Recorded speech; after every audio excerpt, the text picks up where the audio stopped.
आएंगे। तो आइए ना आज के वचन में हम जाएं और फिर अपने लिए हम प्रार्थना करें ताकि परमेश्वर आज के वचन के द्वारा हमसे हमसे बात करें।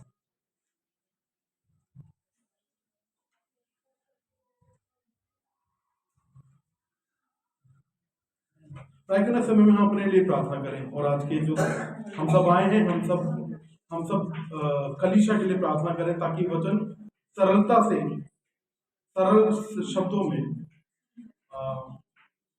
सामर्थ्य के साथ में कलीसिया के लोगों से बात करने पाए।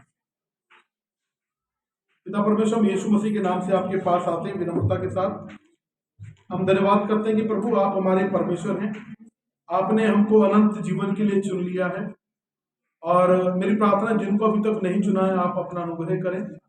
जब हम रीस्टार्ट सीरीज में से हम हर रविवार को जनवरी में जब हम संदेश को सुन रहे हैं तो प्रभु आप हमारे अंदर से जिन जिन चीजों में रीस्टार्ट करना है आप हमसे बात कर रहे हैं। तो होने दें कि प्रभु जब जिस विषय को आज हम देखते हैं आप हमसे बात करें ताकि हम अपने जीवन को मूल्यांकन करने पाए, अपने पारिवारिक जीवन में एक मसीह होने के नाते हम मूल्यांकन करने पाए क्या हम इस बात में खरे हैं या नहीं हैं। हमारी मदद करें और इस वचन के द्वारा आप हम सबसे बातचीत करें, हमें तृप्त करें, यीशु मसीह के नाम से आमीन। एक सवाल जो शायद आपने कभी सोचा होगा या नहीं, ये बात कि एक कलीसिया कब कहा जाता है? एक कलीसिया कब कहा जाता है? एक कलीसिया के अंदर क्या क्या चीजें होती हैं जिसकी वजह से वो पहचानी जाती है कि हाँ ये कलीसिया है। तो उस कलीसिया के अंदर एक कलीसिया के अंदर क्या क्या चीज होती है? एक कलीसिया के अंदर बपतिस्मा की रीति होती है, एक कलीसिया के अंदर एक कलीसिया के अंदर प्रभु भोज की रीति होती है, एक कलीसिया के अंदर वो जो कलीसिया के अंदर जो कलीसिया कहलाई जाती है उसके अंदर बच्चों का डेडिकेशन होता है, उसके अंदर। और उसके अंदर अगर कोई किसी की शादी होती है तो उसके अंदर शादी में कोई ना कोई पासवान होता है जिसके अंदर जो शादी पढ़ सके, है ना, कलीसिया के अंदर। और इवन जब कोई दुनिया से रुखसत होता है तो एक कलीसिया के अंदर ही उसको विदाई करने के लिए कलीसिया का अगवा होता है जो उस व्यक्ति की क्या कहते हैं भाई अंतिम विदाई में उसमें अगुवाई कर सके। तो इस प्रकार से कली एक इन सारी चीजों को मिलाकर एक कलीसिया के अंदर सदस्यता होती है, कलीसिया के अंदर मेंबरशिप होती है और कलीसिया के अंदर प्रभु का जो भाग है, जो परमेश्वर का जो सेवकाई के लिए होता है वो कलीसिया के अंदर चढ़ाया जाता है ताकि कलीसिया की सेवकाई उसके द्वारा पूरी हो सके। तो ये सारी चीजें मिलकर एक कलीसिया को हम एक जो लोग मिलते हैं उसको हम क्या कहते हैं? कलीसिया कहते हैं। और कलीसिया के जब हम रीस्टार्ट को देख रहे हैं, दोबारा से शुरू करने वाले विषय को हम देख रहे हैं, तो इसके अंदर एक चीज बहुत महत्वपूर्ण है, वह है कलीसिया की संगति, चर्च संगति। क्या है? चर्च की संगति। ये बहुत महत्वपूर्ण है, बहुत महत्वपूर्ण। मैं जब 2009 में बाराबंकी में था, वहां पर अपने सेमिनरी की तरफ से वहां पर 6 महीने के लिए मैं इंटर्नशिप के लिए जब मैं वहां था तो वहां पर एक कलीसिया के अंदर था और वो बाराबंकी पूरा गांव जैसा इलाका है, रोड बहुत छोटे से हैं, सकरे बहुत रोड हैं वहां पर, और भाई इधर उधर पहाड़ क्या कहते हैं खेत बहुत ज्यादा है। तो एक माता जी, एक आंटी वहां पर कलीसिया के लिए आ रही थी और जब कलीसिया के लिए आ रही थी बारिश का समय था, कलीसिया के लिए छाता पकड़ के आ रही थी। तो एक जो एक गाय मरखनी गाय उनके पीछे पड़ गई जिससे वो अपने आप को बचाते बचाते वो कीचड़ वाली जगह में वो गिर गई। और सफेद साड़ी पहनने का उनको, वो सफेद साड़ी पहनती थी और पूरी सफेद साड़ी क्या हो गई? पूरी सफेद साड़ी उनकी कीचड़ में चली गई। वो कहाँ के लिए आ रही थी? वो रविवार का समय था और कलीसिया के लिए वो आ रही थी और सन गई, लेकिन उन्होंने उनके मन के अंदर ये था कि भाई मुझे कलीसिया जाना है। वो वापस जल्दी से गई, बुजुर्ग सी थी, घर वापस जल्दी से गई, जल्दी से उसने अपने साड़ी को चेंज किया और जल्दी से साड़ी चेंज कर कर उनका छाता भी टूट गया था और छाता उसी छाते को लेकर वो कलीसिया के अंदर को आई और कलीसिया के अंदर आई और आकर उसने कलीसिया की संगति को उसने क्या करा? अटेंड किया। कलीसिया की संगति के अंदर वो भागी हुई। क्या कारण था? ये सवाल होता है क्या कारण था कि उसके अंदर क्या ऐसा कौन सी ऐसी एक उत्तेजना थी, ऐसी कौन सी ऐसी बात थी जिसने उसको प्रेरित कर दिया इस बात के लिए कि नहीं मुझे कलीसिया में जाना है। वो ये बात भी बोल सकती थी, पासवान देखो मेरे मेरे पीछे एक मरखनी गाय पड़ गई थी, मैं गिर गई थी, मेरा देखो छाता भी गिर गया, मेरा छाता भी टूट गया था और मेरे जो कपड़े भी गंदे हो गए थे, लेकिन मैं इसलिए नहीं आई कलीसिया के अंदर। ऐसा कोई ऐसा वो बोल सकती थी, लेकिन उसने बोला, उसने कुछ ऐसी बातों को ध्यान में नहीं रखा, उसने बोला नहीं मुझे कलीसिया जाना है तो कलीसिया जाना, और कलीसिया गई, कलीसिया में उसने अटेंड किया, प्रभु की आराधना करी, प्रभु की स्तुति करी, क्योंकि उसको ये पता था एक कलीसिया की संगति एक विश्वासी के लिए, एक जो परिपक्व विश्वासी होता है, एक जो चुना हुआ विश्वासी होता है, उसके लिए बहुत महत्वपूर्ण है, बहुत महत्वपूर्ण। चाहे वो बुजुर्ग है, चाहे वो जवान है, चाहे वो टीन है, चाहे वो एक परिवार है, चाहे वो अकेला आने वाला मसीह है, एक विश्वासी के लिए कलीसिया की संगति बहुत महत्वपूर्ण होती है मेरे प्रिय भाई, बहुत महत्वपूर्ण होती है। और ये सवाल हम अपने आपसे पूछें, क्या हम कलीसिया की संगति को लेकर तत्पर रहते हैं? क्या हम कलीसिया की संगति को लेकर ललायक रहते हैं? क्या कलीसिया की संगति को लेकर हमारे अंदर भूख रहती है? या कलीसिया की संगति को लेकर हमारे अंदर रहता, हम पहले से ही शनिवार को तैयारी कर लेते हैं, हाँ मुझे इतवार को ये कपड़े पहन के जाना है, हाँ भाई इतवार को मैं इस प्रकार से, भाई मुझे पहले इतने टाइम पे जाना है तो मैं इस टाइम पे निकलूंगी, ये इस टाइम पे निकलूंगा तो हाँ मैं इस टाइम पर पक्का मैं कलीसिया के अंदर पहुंच जाऊंगा। इस प्रकार से हम प्लानिंग करते हैं या हम ये सोचते रहते हैं कि भाई आज कौन सा बात हम बोले, जिसकी वजह से कौन सी बात हम सोचें जिसकी वजह से आज मैं कलीसिया की संगति में ना जाऊं। और सर्दी के मौसम में बहुत अच्छा क्या कहते हैं वो है एक्सक्यूज है कि भी ठंड बहुत पड़ रही है, रजाई के अंदर से निकलने का मन नहीं है, भैया देखो गला खराब है, खांसी बहुत हो रही है, इसलिए मैं कलीसिया में नहीं आया और मैं कलीसिया के अंदर नहीं आया। मैं 20 साल पहले जब मैं सेवकाई के अंदर आया था तो एक व्यक्ति ने बड़ी अच्छी बात बोली थी, और ये बात मेरे अंदर जो अच्छी बातें होती हैं और जो बुरी बातें होती हैं जल्दी से हमारे ना एकदम से माइंड और हार्ट को एकदम स्टक करती है, अरे ये क्या है। तो उन्होंने एक बड़ी अच्छी बात बोली, हम कलीसिया को लेकर बात कर रहे थे, वो विद्वान जन थे और उन्होंने एक बड़ी अच्छी बात बोली, 20 साल पहले की बात है। उन्होंने बोला कि हमें कलीसिया तब नहीं जाना चाहिए जब हमें लगे कि हम बिस्तर से उठ नहीं पा रहे, हमें लग रहा है कि हम बिस्तर से उठ नहीं पा रहे, हमारी तबीयत इतनी ज्यादा खराब हो गई है कि हम उठ ही नहीं पा रहे, हमारे अंदर कमजोरी इतनी ज्यादा हो गई है। तब ऐसी स्थिति में यदि हम कलीसिया नहीं जा रहे, परमेश्वर को पता है, लेकिन अगर हम चल फिर सकते हैं, हम सारे काम कर रहे हैं और हम कलीसिया में नहीं जा रहे, तो ये सवाल उठता है कि क्या हम एक परिपक्व मसीह होने के उसमें दौड़ रहे हैं, या हम ठंडे हो गए, या हम गुनगुने हो गए, या फिर हमें एक आत्मिक रोग लग गया है। दूरी कलीसिया की संगति में आने से रोक नहीं सकती, कोई बीमारी कलीसिया की संगति में आने से रोक नहीं सकती, कोई भी ऐसी बात जो हमें इमरजेंसी लग रही है, कोई भी ऐसी बात हमको कलीसिया की संगति में आने से रोक नहीं सकती है। और आज इस खंड को हम देखेंगे, इसमें प्रभु का वचन हमको इस बात को लेकर हमको उत्साहित करता है कि कलीसिया की संगति में क्या करना चाहिए, क्या होता है, किस चीज पे ध्यान देने की जरूरत है कलीसिया की संगति में। मेरे साथ निकालें इब्रानियों उसका 10वां अध्याय, इब्रानियों उसका 10वां अध्याय और उसका 25वां पद हम पढ़ेंगे।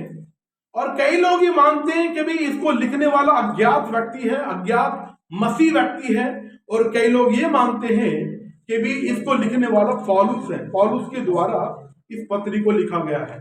तो दो प्रकार के लोग हैं, और मुझे ऐसा लगता है जब मैं इसको पढ़ता हूं तो मुझे पढ़ने में ऐसा लगता है कि पत्री को लिखने वाला और कोई नहीं है, पौलुस है। तो जिस प्रकार से उसने लिखने की जो शैली है, उसकी लिखने का जो तरीका है, ऐसा प्रतीत हो रहा है कि इसको लिखने वाला पौलुस है ना। और यहां पर देखिए इब्रानियों 10वां अध्याय 25वें पद को हम पढ़ेंगे और इसमें से 3 बातों को देखेंगे, 3 बातों को देखेंगे। और पहली जो बात हम देखेंगे वो है कलीसिया की संगति में दूर। क्या है? दूर। क्या है? दूर। जैसे दीपक भाई दूर बैठे हुए हैं, दूर, यहां पर दूर है। और किस चीज से दूर है? यहां जब कलीसिया की संगति की बात हो रही है, जब दूर पहला जब हम बिंदु देखेंगे तो दूर किससे है? संगति से। दूर किससे? कलीसिया से दूर, परमेश्वर से दूर। और यहां पर देखिए पहले भाग में क्या लिखा है, यहां 25 में, और एक दूसरे के साथ इकट्ठा होना ना छोड़े, दूर मत रहे। क्या रहे? एक दूसरे के साथ संगति करने से दूर ना रहे। संगति करें, संगति से दूर ना रहे। कई लोग जो कलीसिया कई लोग कलीसिया को समझती नहीं, कलीसिया का महत्व कितना है। और ये महत्व जो हमको पता चलता है, इस बात से पता चलता है जब हम प्रेरितों की पुस्तक में कलीसिया का इतिहास पढ़ते हैं, वहां पे देखें रोज कलीसिया लग रही है, रोज चर्च लग रहा है, हर शाम को चर्च लग रहा है। लोग काम करने के लिए जा रहे हैं, अपना काम निपटाकर घर में खाना बनाया, अपने बच्चों को बगल में दबाया, खाना हाथ में लिया और भाई कहां की तरफ दौड़ रहे हैं? कलीसिया की तरफ दौड़ रहे हो। कब दौड़ रहे हैं? हर रविवार को दौड़ रहे हैं? नहीं, हर रविवार को नहीं दौड़ रहे, हर दिन जा रहे हैं। हर रोज कलीसिया लग रही है। क्यों कलीसिया लग रही है? हर रोज, हर दिन कलीसिया की लग रही है। पहली शताब्दी में कलीसिया के इतिहास जब हम प्रेरितों की पुस्तक में, क्यों? क्योंकि उनके भाई इसलिए नहीं कि पास में, इसलिए क्योंकि हर दिन उनके अंदर ये भूख थी, ये तड़प थी कि हमें वचन को सीखना है, हमें संगति करनी है, हमें वचन के अंदर बढ़ना है, मुझे परिपक्व बनना है। और क्यों कलीसिया के रूप में संगति करते थे? क्यों कलीसिया के रूप में संगति हो रही है? क्योंकि यीशु मसीह, इफिसियों में पढ़ते हैं, यीशु मसीह ने कलीसिया के लिए अपने आप को क्या कर दिया? कुर्बान कर दिया। और दुल्हन कौन है? कलीसिया। और दुल्हा कौन है? इफिसियों में एक पिक्चर है कलीसिया और विश्वास, भाई मसीह की और विश्वासियों की, कलीसिया की, ये मसीह की और चर्च की ये पिक्चर है कि जो दूल्हा कौन है? यीशु मसीह है। और दुल्हन कौन है? यीशु मसीह प्रभु की कलीसिया। और वहां पे इफिसियों में लिखा है कि दूल्हे ने यीशु मसीह ने कलीसिया के लिए अपने आप को क्या कर दिया? बलिदान कर दिया, वो बलि चढ़ गया। और लेकिन देखो यहाँ पे लिखा है, प्रभु का वचन बोल रहा है कि जो मसीह लोग हैं, जो चुने हुए लोग हैं, वो क्या ना रहे? इकट्ठा होने से दूर ना रहे, संगति करते रहे। लेकिन सोचो, हम अपने बारे में मूल्यांकन करें, कितनी बार हम दूर, एक दूसरे के साथ इकट्ठा होना ना छोड़े, अर्थात दूर मत रहे। क्या ना रहे?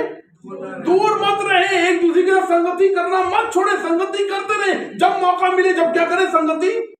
लेकिन सोचो, हमारे पास बहुत सारे एक्सक्यूज हैं, बहुत सारे बहाने हैं, बहुत सारे रीजंस हैं कि हम प्रार्थना ना करें, हम संगति ना करें। नहीं, देखो ये जेन्युइन भी हो सकती है। वीकली मीटिंग में भाई बहुत सारे रीजन हो सकते हैं जिसकी वजह से भाई हम संगति नहीं कर पा रहे, ठीक है। लेकिन अगर हम फ्री हैं, अगर हमारे पास समय है, तो हमें क्या करना चाहिए? संगति हमें करनी चाहिए। क्यों? क्योंकि प्रभु का वचन कहता है कि भाई क्या करें? एक दूसरे से इकट्ठा होना ना छोड़े, दूर ना रहे। और दूर करना कौन चाहता है? परमेश्वर की संगति से। क्या हम चाहते हैं? हमारे अंदर जो पाप है वो हमको संगति से दूर करना चाहता है। हमारे अंदर जो पाप है, क्योंकि जो पाप है हमारे अंदर, उसको परमेश्वर की बातें पसंद नहीं। ध्यान रखें, हम सारा दोष शैतान पर लगा देते हैं। करने वाला कौन है? शैतान। लेकिन हमारा जो सबसे बड़ा जो दुश्मन है ना, हमारे अंदर का जो पाप है वो है। हमारे अंदर का जो पाप जिसको वचन पसंद नहीं है, हमारे अंदर का जो पाप जिसको संगति पसंद नहीं है, हमारे अंदर का पाप जिसको परमेश्वर से प्रार्थना करना पसंद नहीं है, हमारे अंदर का पाप जिसको संगति पसंद नहीं है। और प्रभु का वचन यहाँ पर हम मसीह लोगों से, अविश्वासी से नहीं बोल रहा, यहाँ मसीह लोगों से, चुने हुए लोगों से बोलता है कि भैया ये याद रखो, ये अपने आप को बार बार याद दिलाते रहो कि एक दूसरे के साथ संगति करना, इकट्ठा होना ना छोड़े, एक दूसरे से दूर ना रहे। और मेरी प्रार्थना है, तो जो मेरी प्रार्थना है कि हमारी कलीसिया के लोग इकट्ठा होना ना छोड़ा, एक दूसरे से क्या करते रहे, मिलते रहे, संगति करते रहे। और यही आज जो हम इस महीने हम विश्व को देख रहे हैं, रीस्टार्ट, किस चीज में रिस्टार्ट करना है?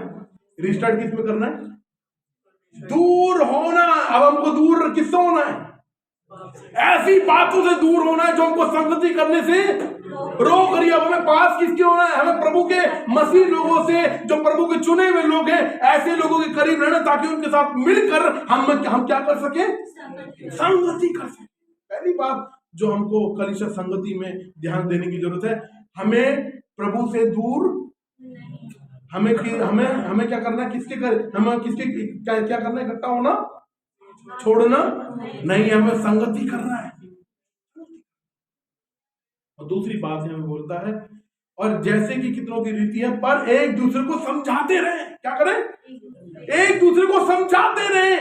कलीसिया की संगति इतनी महत्वपूर्ण है। जो दूर हो गए हैं, जो कलीसिया में नहीं आ रहे हैं, जो कलीसिया में भाई हो सकता है बीमार है इसलिए नहीं आ रहे, कोई इमरजेंसी आ गई इसलिए नहीं आ रहे, लेकिन बहुत सारे लोग भाई जानबूझ के नहीं आ रहे, कोई और कारण है इसलिए नहीं आ रहे, तो क्या करें ऐसे लोगों को? क्या करें ऐसे लोगों को? क्या करें? डांटे? डांटे और क्यों नहीं आ रही है? आना बहुत जरूरी है? अगली बार नहीं देखो इस बार है, अगली बार कलीसिया के अंदर होने चाहिए, ऐसे करके बोले। क्या करें? समझाएं।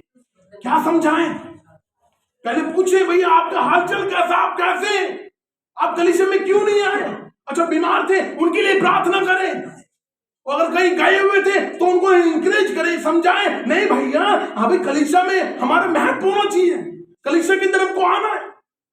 कई लोग अपनी लाइफ में मसीह तो प्रभु ने चुन तो लिया है, ध्यान दीजिए, प्रभु ने चुन तो लिया, लेकिन उन्होंने बाउंड्री नहीं बनाई अपनी लाइफ के अंदर। वो बाउंड्री मसीह की, वो बाउंड्री नहीं बनाई है। उसको कोई भी लांग कर आ रहा है, कुछ भी कर रहे हैं। हमको अपने मसीह जीवन में एक ऐसी बाउंड्री बनानी चाहिए जिसको कोई लांग ना सके। संगति करने के समय को कोई लांग ना सके, संगति का टाइम में कोई लांग ना सके। उनके मन में ये ना आते, उनके मन में सीधा ये आना चाहिए, भैया ये रविवार मतलब क्या है इनका? रविवार का मतलब क्या है? चर्च है। ये जो शाम को मीटिंग होती है भाई आधा घंटे की, इस टाइम पे नहीं जाना, क्योंकि क्या हमारा काम क्या? हम जो विश्वासी लोग हैं, हम जो चुने हुए लोग हैं, हमारा काम क्या है? एक दूसरे को। तो पहली क्या बात बोल रहा है यहाँ पर कलीसिया की संगति को लेकर? दूर को लेकर बता रहा है यहाँ पर, भाई इकट्ठा होना ना छोड़े, दूर ना रहे, कलीसिया की संगति करते रहे। और दूसरी बात क्या बोल रहे हैं यहाँ पर? एक दूसरे को क्या करते रहे? समझाते रहे, समझाते रहे। और तीसरी बात जो यहाँ पर बोल रहा है, आगे बोला समझाते रहे, और जो जो उस दिन को निकट आते देखो, त्यों त्यों और भी देखिए किया करो। क्या किया करो? जो जो वो दिन निकट आते देखो, त्यों त्यों क्या करो? और भी अधिक ये किया करो। क्या किया करो? अवतार भी है, और समझाते रहो, बताते रहो, और समझाते रहो, बताओ। क्या करते रहो और बताओ, क्या करते रहो? क्या कर? इकट्ठा होते रहो, संगति करो। जो जो तुम उस दिन को निकट आते देखो, त्यों त्यों और अधिक करते रहो, और अधिक क्या करते रहो? संगति करते रहो। क्या करते रहो? और अधिक, त्यों त्यों जो जो निकट आते देखो, त्यों त्यों क्या करते रहो? संगति करते रहो। अब ये सवाल उठता है, ये किसकी बात हो रही है? कौन से समय की बात हो रही है? ये अंत की बात हो रही है, ये अंत की बात हो रही है। वो जो हम सुनते हैं ना बचपन से, जब यीशु मसीह को नहीं जानते थे, भाई पाप का घड़ा भरने वाला है, अब दुनिया का क्या होगा? नाश। हम सबके मन के अंदर ये बात समाई हुई है, चाहे कोई यीशु मसीह को जानता है या नहीं जानता, भाई एक दिन दुनिया का क्या होगा? नाश होगा, अंत होगा। ये बात सबके अंदर समाई हुई है, आई हुई है सबके अंदर, लेकिन ये नहीं पता वो अंत होगा कब, वो अंत आएगा कब।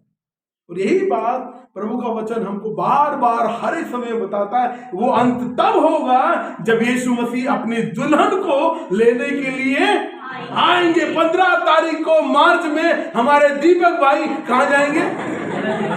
अपनी दुल्हन को लेने के लिए अपनी दुल्हन को लेने जाएंगे, एकदम से काला वाला बोल रहे भैया मैं काला वाला सूट पहन के जाऊंगा। मैंने नीला वाला लिया इस बार सगाई में, मैं शादी में कौन सा लूंगा, मैं काला वाला लूंगा। बहुत बढ़िया, तैयारी के साथ में, तैयारी के साथ में। किसको लेने के लिए जाएंगे? क्या परिवार को लेने जाएंगे? क्या परिवार भी साथ में आएगा या रिश्तेदार भी साथ में आएंगे? ये किसको लेने जा रहे हैं?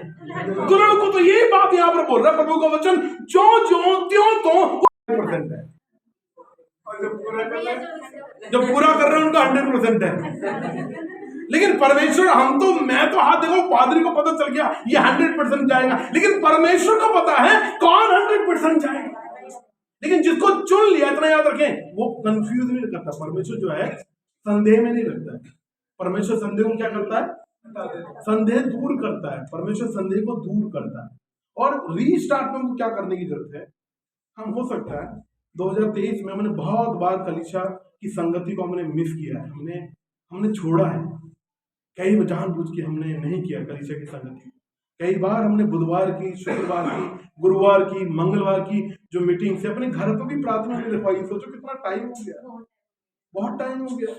कई लोगों ने अपने घर पे प्रार्थना नहीं रखवाई, पता नहीं किस प्रकार का डर है, प्रार्थना नहीं रखवाई है 2023 के अंदर। लेकिन 2024 में ये रीस्टार्ट करने का टाइम है।